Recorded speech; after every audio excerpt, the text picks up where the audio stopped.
This channel does not promote any violent, harmful, or illegal activities. All content provided by this channel is meant for an educational purpose only. প্রথমে যে খবরে চোখ রাখবো, পার্থ চট্টোপাধ্যায়ের বিরুদ্ধে CBI চার্জশিটে অনুমোদন রাজভবনের। প্রাথমিক নিয়োগ দুর্নীতি মামলায় চার্জশিটে অনুমোদন মিলল। গ্রুপ সি মামলার পর প্রাথমিকেও অনুমোদন পেল সিবিআই। পার্থর নামে চার্জশিটে অনুমোদনের বিষয়টি জানানো হয় আদালতে। আমার সহকর্মী সুজয়ের কাছ থেকে বিস্তারিত জানবো। সুজয়, দেখা যাচ্ছে গ্রুপ সির পর এবার প্রাথমিক নিয়োগ দুর্নীতি মামলাতেও সিবিআই এর চার্জশিটে পার্থ চট্টোপাধ্যায়ের নামে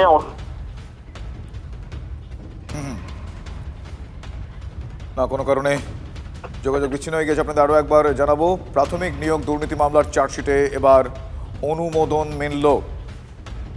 পার্থর নামে চার্জশিটে অনুমোদনের বিষয়টি আদালতে ইতিমধ্যেই জানানো হলো। প্রাথমিক নিয়োগ দুর্নীতি মামলায় চার্জশিটে অনুমোদন। গ্রুপ সি মামলার এক্ষেত্রে উল্লেখযোগ্য, গ্রুপ সি মামলার পর প্রাথমিকেও সিবিআই অনুমোদন পেয়ে গেল। পার্থর নামে চার্জশিটে অনুমোদনের বিষয়টি আদালতে জানানো হয়েছে। সুজয় রয়েছেন। সুজয়, কন্টিনিউ। যেহেতু দেখো রাজ্যপাল মন্ত্রীদের নিয়োগকর্তা এবং পার্থ চট্টোপাধ্যায় গ্রেপ্তারের সময় মন্ত্রী ছিলেন, সে কারণে তার রাজ্যভবনের কাছেই অনুমোদন চেয়েছিল সিবিআই এবং অবশেষে সেই অনুমোদন প্রাথমিক নিয়োগ দুর্নীতি মামলায় এসে পৌঁছেছে। কিন্তু এই অনুমোদন আসার ফলে বিচার প্রক্রিয়া যে সুবিধা, সেই সুবিধা এজেন্সি তখনও পর্যন্ত পাবে না যতক্ষণ না পর্যন্ত বাকি অভিযুক্ত অর্থাৎ রাজ্য সরকারি অফিসার যারা রয়েছেন তাদের নামে রাজ্য সরকারের তরফ থেকে আসছে। তার কারণ তুমি জানো, প্রাথমিক নিয়োগ দুর্নীতি মামলা এসপি সিনহা থেকে শুরু করে অনেকেই রয়েছে যারা রাজ্য সরকারের অফিসার ছিলেন, তাদের নামে অনুমোদন যতক্ষণ না পর্যন্ত রাজ্য সরকারের তরফ থেকে দেওয়া হচ্ছে ততক্ষণ পর্যন্ত আদালত এই চার্জশিট বা প্রাথমিক নিয়োগ দুর্নীতি মামলার চার্জশিট গ্রহণ করতে পারবে না। তুমি জানো, চার্জশিট গ্রহণ করার জন্য যারা তাদের কাছে স্যাংশন অথরিটি অর্থাৎ যাদের কাছে অনুমোদন চাওয়া হয়েছিল তাদের অনুমোদন অত্যন্ত জরুরি, ফলে সেক্ষেত্রে পার্থ চট্টোপাধ্যায়ের নামে অনুমোদন এলেও বাকিদের পর্যন্ত থেকে যতক্ষণ না পর্যন্ত রাজ্য সরকার অনুমোদন না।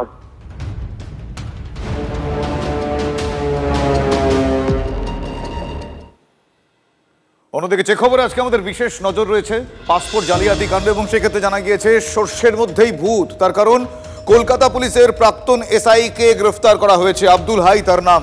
পাসপোর্ট জালিয়াতি মামলায় উত্তর 24 পরগনা জুড়ে পুলিশ অভিযান চালায়। অশোকনগরের গুমা এলাকা থেকে গ্রেফতার করা হয়েছে আব্দুল হাইকে। পুলিশ সূত্রে জানা যাচ্ছে এই ধৃত আব্দুল হাই, পুলিশকর্মী আব্দুল হাই, প্রাক্তন পুলিশকর্মী বলা ভালো, তিনি পাসপোর্ট সেকশনে কাজ করতেন। আর এবার পাসপোর্ট জালিয়াতি তদন্তে কলকাতা পুলিশের জালে একজন প্রাক্তন পুলিশকর্মী। যে 150 পাসপোর্ট নিয়ে অভিযোগ ওঠে তার মধ্যে 52টির ভেরিফিকেশন এই আব্দুল হাই মারফত হয়। 25,000 টাকা দিলে নথিতে গরমিল থাকলেও আবেদনকারী পিছু 25,000 টাকা নিয়ে আব্দুল হাই পাসপোর্টের ছাড়পত্র দিয়ে দিতেন বলে অভিযোগ। পাসপোর্ট জালিয়াতি কাণ্ডে এর আগেই ধৃত সমরেশ বিশ্বাস, তার সঙ্গেও এর যোগাযোগ ছিল এই আব্দুল হাইয়ের। ফলে এটা একটা নেক্সাস চলত। প্রাক্তন পুলিশ কর্তা অরিন্দম আচার্যের সঙ্গে আমরা এই বিষয়ে কথা বলেছিলাম। তিনি কি বলেছেন আমাদের একবার শোনাই আপনাদের। সরকারের বহু জায়গায় তারা এই ফাঁদটা পেতে রেখেছিল এবং এটাকে বলে হচ্ছে কি স্পাইডার নেট, মাকড়সার জালের মতো। এবং এই সমস্ত পুলিশ কর্মী থেকে সরকারি কর্মীরা কেন করছে? কারণটা হচ্ছে গিয়ে যে তারা অর্থের প্রলোভন প্লাস তাদের সাথে একটা লিয়াজও করে নিয়েছে। এইটা যে কত বড় ভয়ঙ্কর, এবং এক্ষেত্রে আপনি কি অস্বীকার করতে পারেন? আমি কি অস্বীকার করতে পারি যে এখানে যে ডিস্ট্রিক্ট ইন্টেলিজেন্স ব্রাঞ্চ যেটা, সেটা টোটালি ফেলিউর নয় কি? আর এই বিষয় নিয়ে রাজনৈতিক ব্যক্তিত্বরা কি বলছেন শোনাবো আপনাদের পরপর। যদি কেউ খারাপ কাজ করে থাকে তাহলে নিশ্চিতভাবে তার বিরুদ্ধে ব্যবস্থা হবে। যদি কেউ খারাপ কাজ করে থাকে, এই যে পাসপোর্ট জালিয়াতি বিষয়টা তো নতুন নয়, এটা বাম জমানা থেকে চলছে, আগের থেকে কমেছে, অন্য রাজ্যে চলছে। কিছু দুষ্ট চক্র এই ধরনের কাজ করে এবং কিছু লোক এতে যুক্ত বলেই তো চক্রগুলো চলতে পারে। ফলে সেই জায়গায় দাঁড়িয়ে যেই হোক, তারা যদি গ্রেফতার হয়ে থাকে এবং তারা যদি যুক্ত হয়ে থাকে, বাকি আইনের পথে চলবে। বিভিন্ন এলাকায় যারা এই ধরনের র্যাকেট চালায়, এই র্যাকেট পুলিশ অফিসার থেকে শুরু করে স্থানীয় তৃণমূল নেতা থেকে শুরু করে পুলিশের অনেক উচ্চ পদাধিকারী যারা আছেন তারাও অনেক সময় এর সাথে যুক্ত হয়ে পড়েন। তো স্বাভাবিকভাবে এর তদন্ত দরকার। তারা অজান্তেই করেছে নাকি জেনে করেছে, এর সাথে টেররিস্ট অর্গানাইজেশনের কোনো সম্পর্ক আছে কিনা। এবং বিশেষ করে আমি যদি সিট সত্যিকারের তদন্ত করতে চাই, তাহলে ওবিসির এর নামে এর আগে বিভিন্ন থানায় থানায় বিশেষ ধর্মীয় সম্প্রদায়ের লোককে থানার অফিসার বানানো হয়েছিল ওবিসি এর কোটা ব্যবহার করে। তারও তদন্ত হওয়া উচিত যে তাদের রোল কি আছে। একে অপরের বিরুদ্ধে কাদা ছেটাছেটি বন্ধ করে প্রশাসনিক স্তরে ঐক্যবদ্ধভাবে এই সমস্ত অপরাধ যারা ঘটাচ্ছেন তাদের খুঁজে বার করে নির্দিষ্টভাবে তাদের আইনের দরজায় আনা উচিত সাজার জন্য। এবং এই যে বিভিন্ন ছিদ্র রয়ে গেছে যাকে লুপহোলস বলি, সেগুলোকে আটকাবার জন্য অনেক বেশি প্রশাসনিক সংস্কারের ব্যবস্থা নেওয়া দরকার। বেশ, এই মুহূর্তে আমার সঙ্গে আমার সহকর্মী সুশোভন রয়েছে। সুশোভনের সঙ্গে কথা। সুশোভন, এখনো পর্যন্ত যেভাবে যে পদ্ধতিতে এই জালিয়াতি কাণ্ড চলতো, সর্ষের মধ্যে ভূত আমরা বলছি ঠিকই, কিন্তু একজনের পক্ষে সম্ভব নয়। এখনো পর্যন্ত এই জাল চক্রের জাল কিভাবে বিস্তৃত, কারা কারা কিভাবে নেক্সাসে এখনো পর্যন্ত নাম পাওয়া যাচ্ছে, সেই বিষয়টা একটু বলো। দেখো, এই যে আব্দুল হাই, তিনি পাসপোর্ট অফিসার ছিলেন এবং তিনি সাব ইন্সপেক্টর পদমর্যাদার অফিসার। খুব স্বাভাবিকভাবেই কলকাতা পুলিশ তাকে যখন গ্রেফতার করেছে তখন কিন্তু আরো প্রশ্ন ওঠে যে তাহলে কি এই ব্যক্তি একা? তদন্ত করতে গিয়ে দেখা গেছে যে সমরেশ বিশ্বাস, তার সঙ্গে কিন্তু এই আব্দুল হাই যাকে গ্রেফতার করেছে, নবম গ্রেফতার, তার সঙ্গে কিন্তু সবসময় যোগাযোগ রাখতো। স্বাভাবিকভাবে এই যে পাসপোর্ট ভেরিফিকেশন, সেই পাসপোর্ট ভেরিফিকেশনের যে কলকাতা পুলিশ যেইটুকুনি বলা যায় যে পদ্ধতি বা যেইটুকুনি কাজ রয়েছে, তার মধ্যেই কিন্তু এই আব্দুল হাই সেখানে কিন্তু তার যে কর্তব্য, সেই কর্তব্যে তার গাফিলতি ছিল। এবং এমনটাই অভিযোগ যে বেশ কিছু সময় একেবারে আর্থিক লেনদেনের বিষয়টা উঠে আসছে। স্বাভাবিকভাবেই কিন্তু যে পুলিশ তদন্ত করতে গিয়ে আব্দুল হাইয়ের নাম উঠে আসে এবং তারপর যখন বেশ কিছু তথ্য অনুসন্ধান করতে যান, বেশ কিছু ডকুমেন্টস তাদের হাতে আসে, সেখানেও আব্দুল হাইয়ের নাম উঠে আসে। এবং তারপরে কিন্তু একেবারে হাবড়ায় গিয়ে এই আব্দুল হাইয়ের বাড়িতে গিয়ে তখন তাকে জিজ্ঞাসাবাদ করা হয়, বাড়িতে তল্লাশি অভিযান করা হয়, সেখান থেকে বেশ কিছু নথি উদ্ধার হয় এবং তার বক্তব্যে অসঙ্গতি ধরা পড়ে। সেই জন্যই কিন্তু পুলিশ গ্রেফতার করেছে, আজকে আদালতে পেশ করা হচ্ছে এবং সেখানে নিজেদের হেফাজতে চাইবে। নিজেদের হেফাজতের আবেদন যদি মঞ্জুর হয়, সেখান থেকে কিন্তু তদন্তকারীরা মনে করছেন আরো বেশি তথ্য উঠে আসতে পারে। অন্যদিকে তুমি জানো যে একটা হোমগার্ড রয়েছে, যেই হোমগার্ডের ফোনও ইতিমধ্যে বাজেয়াপ্ত করা হয়েছে, যেখানে কিন্তু একাধিক তথ্য উঠে আসতে পারে। সূত্রের খবর, এই একজন পুলিশ তিনি ভেরিফিকেশন না করতে গিয়ে হোমগার্ডকে প্রতি মুহূর্তে পাঠিয়ে দিতেন। অর্থাৎ এই যে চক্র বা এই যে কাজের যে পদ্ধতি, সেটাতেই কিন্তু কোথাও একটা গলদ রয়েছে। কলকাতা পুলিশ তদন্ত করতে গিয়ে, তোমার কথা যদি ধরে বলি যে সর্ষের মধ্যেই কিন্তু ভূত রয়েছে, সেটা এখন কলকাতা পুলিশ বুঝতে পেরেছে এবং সেই জন্য সাব ইন্সপেক্টর পদমর্যাদার অফিসার আব্দুল হাই, যিনি গত বছরই রিটায়ার করেছেন, তারপর তাকে গ্রেফতার করা হলো, যার নবম গ্রেফতার।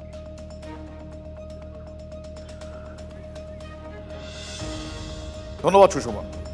কথা বলছেন আমার সহকর্মী সুশোভনের সঙ্গে।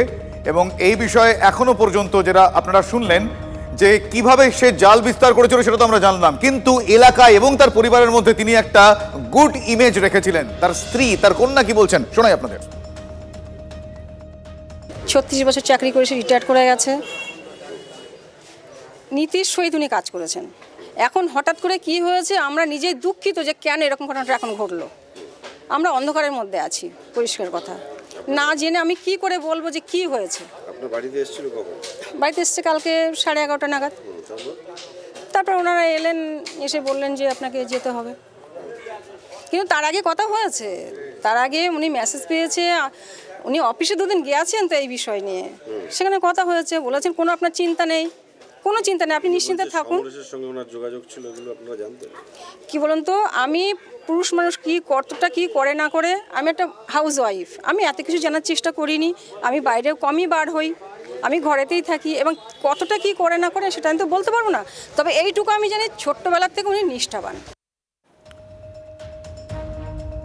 আমার সহকর্মী এই প্রাক্তন এসআই এর অশোকনগরের বাড়িতে গিয়েছিলেন, সেখানে গিয়ে তিনি কি দেখলেন একবার শুনুন তার মুখ থেকে।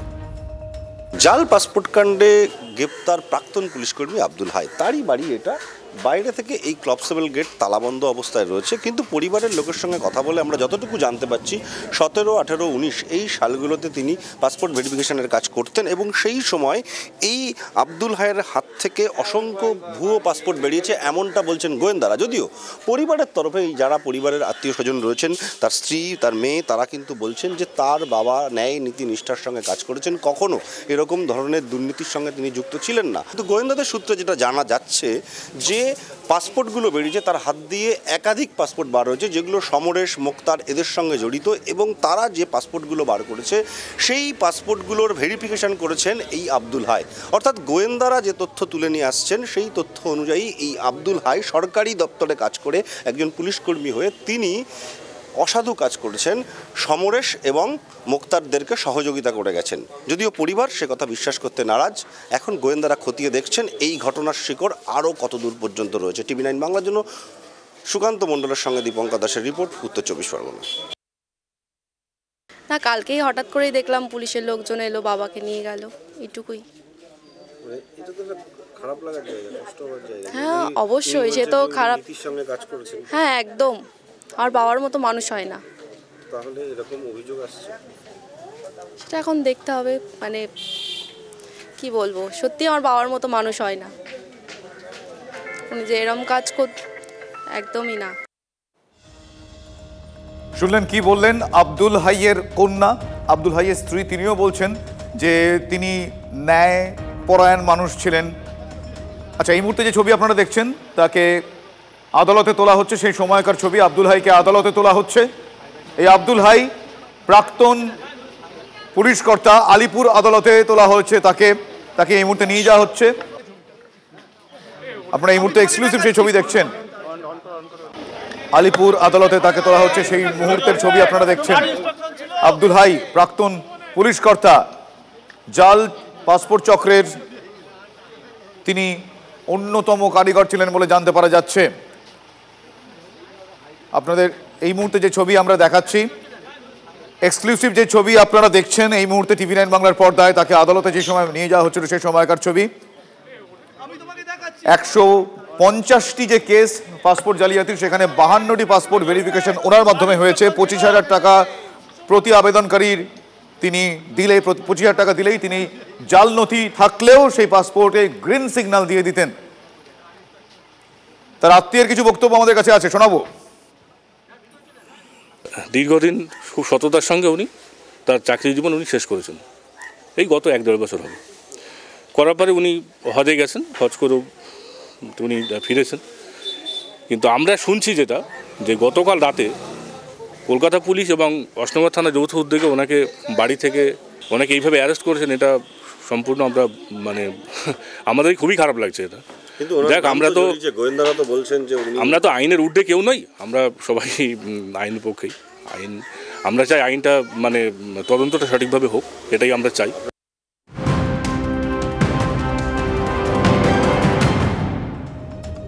দিল্লিতে গ্রেফতার আরো 12 জন বাংলাদেশি অনুপ্রবেশকারী। দিল্লির উত্তমনগর মেট্রো স্টেশনের কাছে 5 জন বাংলাদেশি পাকড়াও। ধৃতদের কাছ থেকে উদ্ধার হয়েছে বাংলাদেশি সিম কার্ড। উত্তর পূর্ব দিল্লি থেকে আরো 3 জনকে গ্রেফতার করা হয়েছে। দিল্লির গ্রিন পার্ক এলাকায় গ্রেফতার করা হয়েছে বাংলাদেশি দম্পতিকে। মোট 12 জনকে গ্রেফতার করা হয়েছে। এবার দিল্লি জুড়ে বাংলাদেশি চিহ্নিতকরণের অভিযান শুরু হওয়ার পর দিল্লি পুলিশ একে একে এই বাংলাদেশিদের গ্রেপ্তার করতে শুরু করেছে। বসনিয়া দূতাবাসে অ্যাপ্লিকেশন করতে এসে গত 2 বছর ধরে দিল্লিতে বসবাস করছিলেন 3 যুবক, সম্প্রতি তাদেরকে গ্রেপ্তার করা হয়েছে। এর পাশাপাশি যে খবর পাওয়া যাচ্ছে, উত্তমনগর মেট্রো স্টেশনের সামনে আটক হয়েছেন আরও 3 যুবক। মোট 12 জনকে ইতিমধ্যেই গ্রেপ্তার করেছে পুলিশ, এবং গত 24 ঘন্টায় এই 12 জনকে গ্রেপ্তার করার পর তাদের ডিপোর্টেশনের ব্যবস্থা করা হচ্ছে। এর পাশাপাশি 2012 সালে এক দম্পতি তারা এসেছিলেন নয়াদিল্লিতে। সেই সময় থেকেই দিল্লি এবং এনসিআরের বিভিন্ন জায়গায় বসবাস করেছেন তারা, এবং সম্প্রতি গ্রিন পার্ক এলাকার শ্মশানঘাট এলাকা থেকে গতকাল তাদেরকে গ্রেপ্তার করেছে পুলিশ। তাদের কাছ থেকে উদ্ধার হয়েছে সিম কার্ড, এবং প্রতিনিয়ত বাংলাদেশের সঙ্গে যে তাদের যোগাযোগ ছিল সেই তথ্য ইতিমধ্যেই প্রতিষ্ঠিত। ফলত লাগাতার বাংলাদেশি চিহ্নিতকরণের এই অভিযানে প্রত্যেক দিন নতুন নতুন সংখ্যা উঠে আসছে, আর নয়াদিল্লি যে আদতে বাংলাদেশিদের ঘাঁটিতে পরিণত হয়েছে সেই তথ্য বারবার ধরে প্রতিষ্ঠিত হচ্ছে প্রত্যেক দিন। নয়াদিল্লি থেকে ক্যামেরায় অনুদীপ শর্মার সঙ্গে জ্যোতির্ময় কর্মকার, টিভি 9 বাংলা।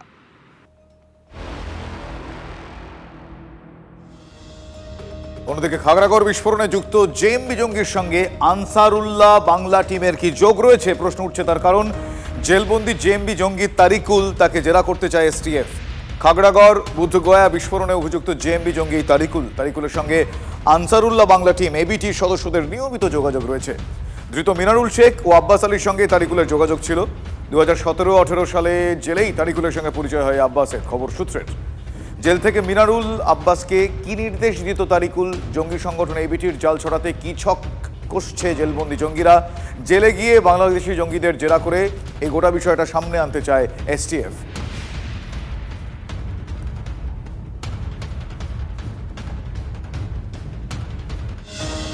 অন্যদিকে ফিরহাদ হাকিম তিনি বলছেন মুসলিম মানেই জঙ্গি, এই ধারণা তৈরির চেষ্টা হচ্ছে, মন্তব্য করেছেন ফিরহাদ হাকিম। তিনি বলেছেন যারা গ্রেফতার হচ্ছেন তারা মুসলিম হতে পারেন, কিন্তু তার মানে একটা জাতিকে জঙ্গি দাগিয়ে দেওয়া ঠিক নয়, এমনই মন্তব্য ফিরহাদ হাকিমের। এটা পারসেপশন তৈরি করছে, পারসেপশন তৈরি হচ্ছে যে এখানে এটা একটা হালকা করে কমিউনাল পারসেপশন তৈরি হচ্ছে যে মুসলিম মানে terrorist.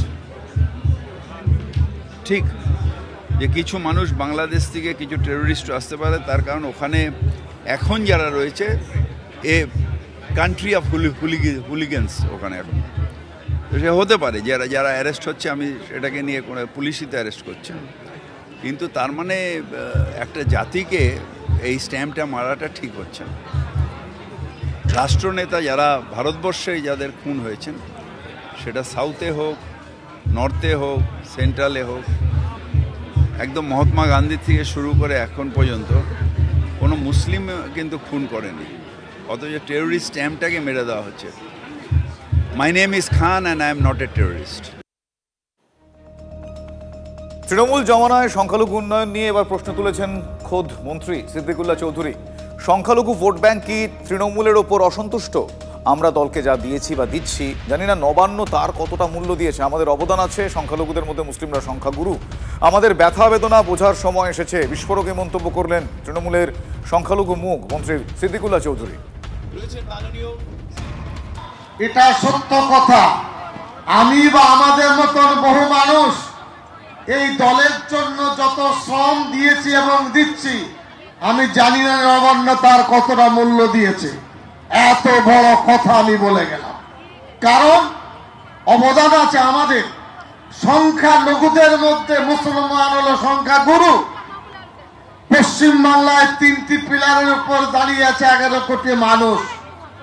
One of the Muslim, একটা মুসলমান খুঁটি, দুটো দলিত, আদিবাসী, বর্ণ হিন্দু, অন্য হিন্দু, জৈন, বুদ্ধিস্ট। তারা আমাদের ব্যথা বেদনা বুঝবার সময় এসেছে।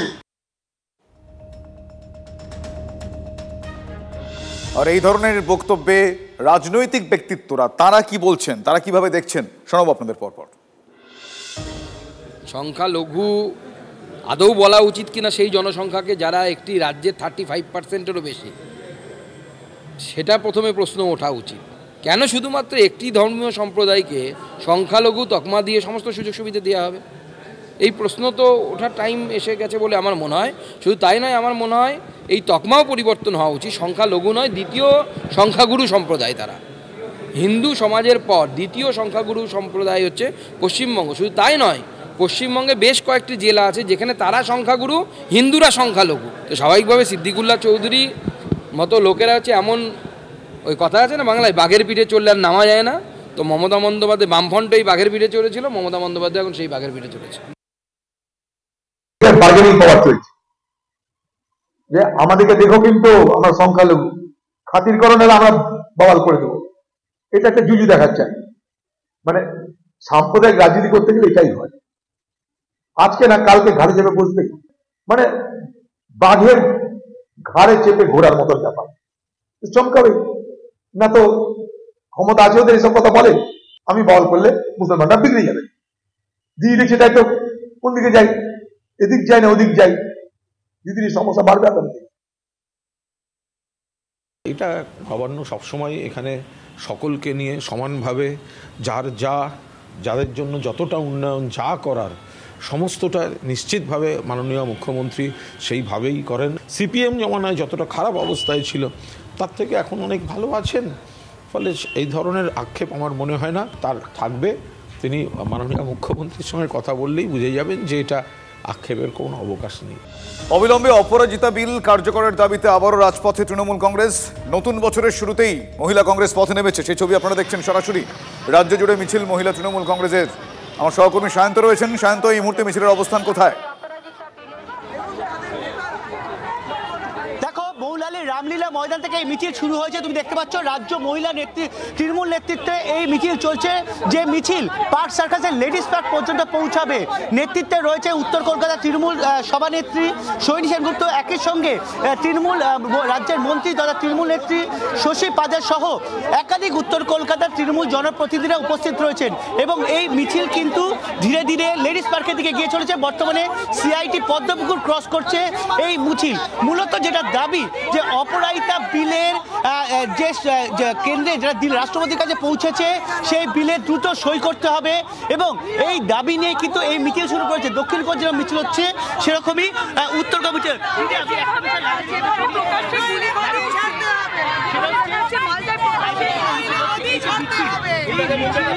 কি হচ্ছে এরকম করো না, মিছিলটা মিছিলটা একটু নাও, মিছিলটা ডিস্টার্ব হচ্ছে। হ্যাঁ, এই মিছিলের মূলত আপনাদের দাবি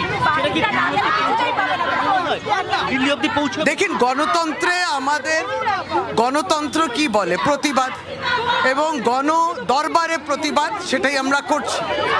বাংলার মেয়েরা, মহিলারা, বাংলার সমাজ তারা বুঝবেন যে একটি সত্যি বিশেষ একটা বিল, সেটা আইন করার থেকে রাজনৈতিক কারণে আইন না করাটা কতটা দুর্ভাগ্যজনক। আমরা প্রতিবাদের ভাষা তো এটাই বুঝি চিরকাল। দিদি তো চিরকাল রাস্তায় বসে আন্দোলন করেছে। সেটা আমাদের নেত্রী যেমন বলবেন তেমন। তুমি শুনতে পেলে যে রাষ্ট্রপতির কাছে যদি মুখ্যমন্ত্রী মমতা বন্দ্যোপাধ্যায় বলেন তাহলে যাবেন, কিন্তু তাদের একটাই দাবি, আর এই দাবি দিয়েই মূলত মিছিল। একদম সেই দাবি নিয়ে তারা আরো একবার পথে নেমেছেন। আমরা সেই ছবি দেখছি। ধন্যবাদ সায়ন্ত।